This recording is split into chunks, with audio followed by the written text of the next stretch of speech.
So, yan mga idol. No? So, bubuuin na natin siya mga idol. Bali, nagpalit tayo ng clutch lining. Pero, siyempre, nilinis muna natin siya bago natin siya ibalik. Yan. Ito yung Dominar 400 na ginagawa natin. Okay, so yun.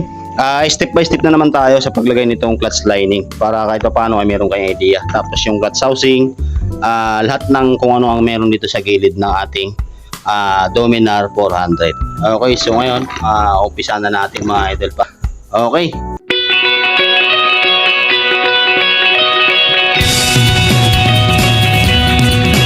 Okay mga idol, no? So unahin natin yung clutch housing. Okay, so unahin natin yung clutch housing. So sa clutch housing niya mga idol ay meron siyang bushing na may kasama na siyang washer. Kumbaga, pwede niyo siyang isuksok dito or pwede din doon din. Suksok niyo siya doon. Okay, so pag gusto na lang kayo, basta ang paglagay niyan mga idol ay pag ganito.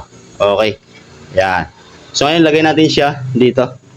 Yan, sa paglagay naman, ganyan lang mga idol, no? Ikot-ikot lang natin para pumasok. So yun, pagkatapos nun ay ikot-ikutin nyo lang tong oil pump gear para pumasok siya dito sa loob, ay sa ilalim. Yun, okay.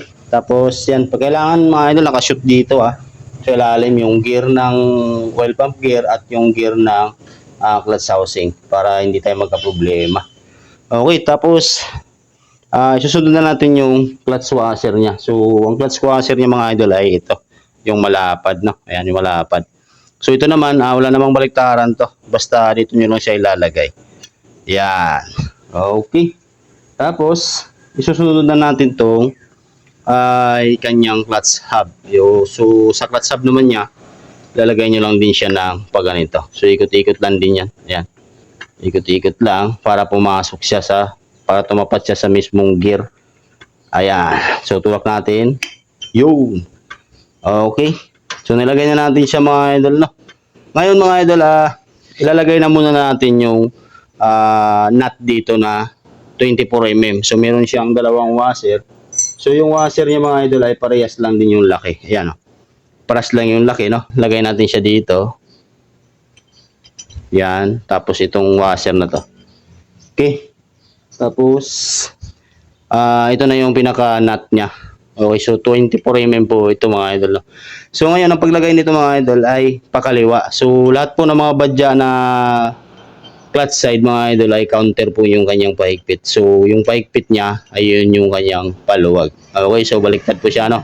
Kaya pag nagtanggal kayo nito, dapat pakanan. So matigas lang siya tanggalin lang na pag mga first time.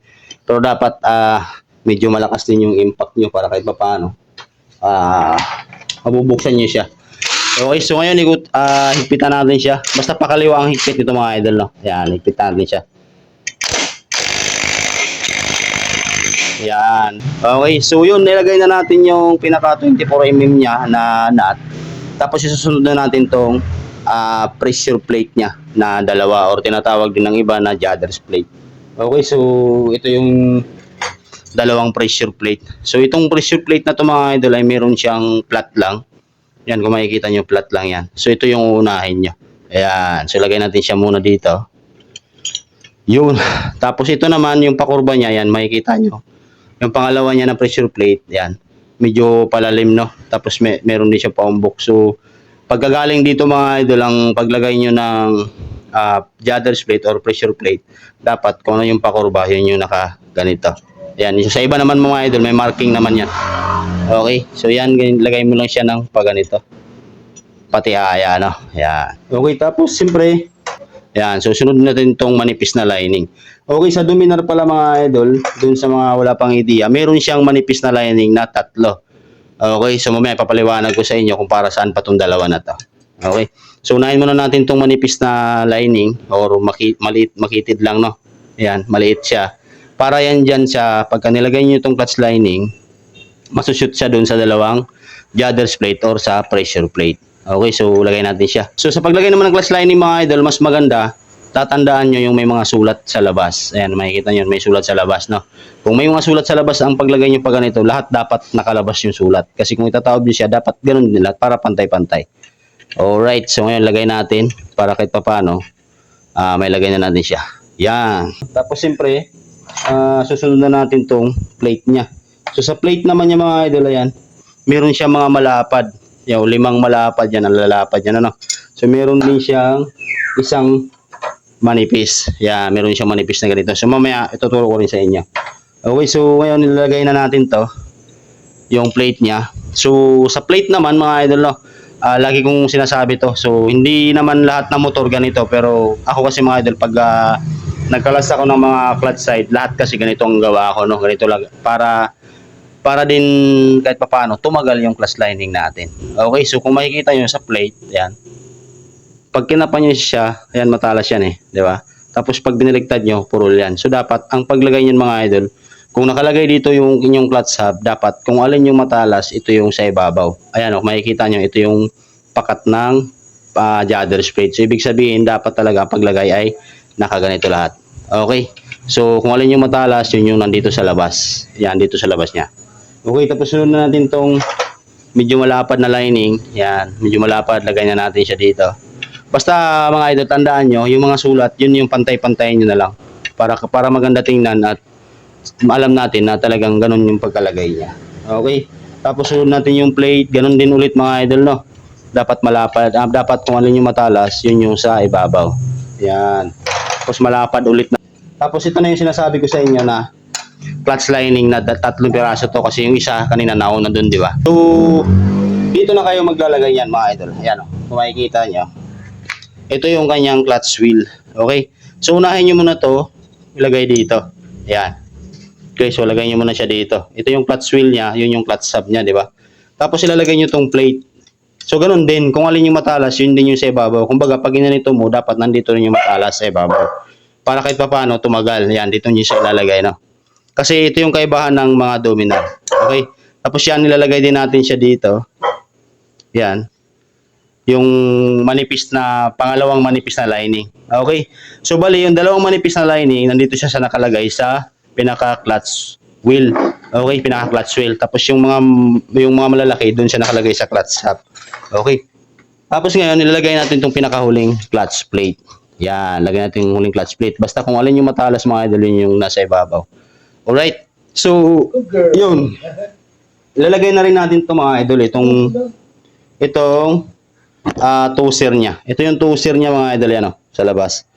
Ayan, sa labas to nakalagay, no? Ilalagay natin siya pag ganito. Dun sa mga nahihirapan, step by step nyo na lang. Kumbaga, tandaan nyo na lang pagka kinalas nyo. Kailangan, tandaan nyo na lang kung paano nyo siya binaklas. Okay.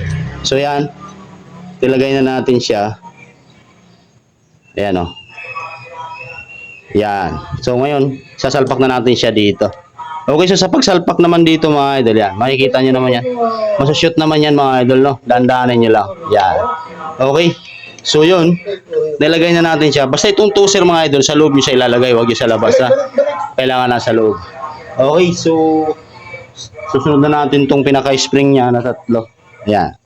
Ito yung spring niya na 3. Okay. So sa spring naman, wala naman itong baliktaran. Hindi naman siya kagaya ng valve spring na meron siyang mga palatandaan or marking na kailangan mo siyang ilagay ng bawat posisyon. Okay, so lagay natin. Tapos, ito na, yung clutch holder na. Okay, sa clutch holder naman mga idol, makikita nyo, meron siyang guide dito sa likod. Ayan o. Ayan, may nakalabas, di ba? Ngayon, ang paglagay yan mga idol, pag ganun. Okay, yan o, pag ganyan siya paglagay mga idol, no? Para kahit papano, kumapit yung pinaka-spring. Tapos susunod na natin tong tornilyo niya na 10mm. Okay, so sa paghigpit din nito mga idol, wag yung agad higpitan yung isa. Kailangan pantay-pantay. Wag yung siyang higpitan na paisa-isa yung ito agad. Kasi pagka nagkataon masisira, no, may napuputol dito. So, ito nga, ang Dominar mga idol ay matibay pa ang clutch holder nito. Parang Duke 390 na version 2 yung clutch holder. Pero pag yung mga Rouster na 180 to 20 to 100 na lalo na mga NS na ang clutch holder niya ay hindi bakal, ganito lang din. So madalas na nasisira. Okay, so ngayon higpitan natin siya. Sa paghigpit naman,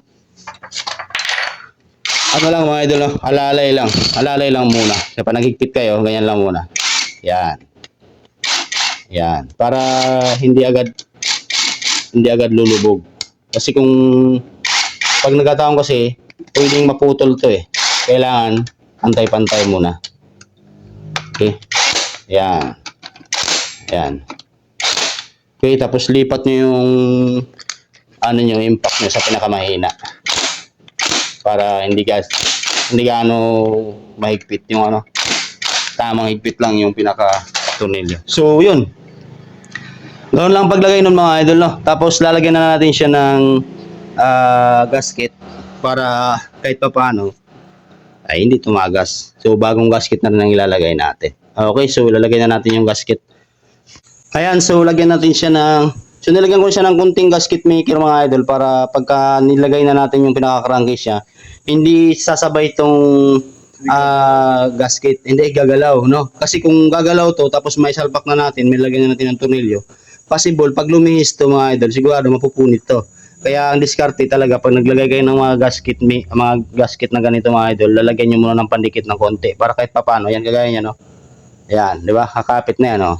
Ngayon, safe na safe yung paglagay nyo ng crankcase cover kasi ay clutch cover kasi nga hindi na siya gumagalaw, di ba? So, yun, ganoon lang mga idol, no? Tatakpan na natin siya.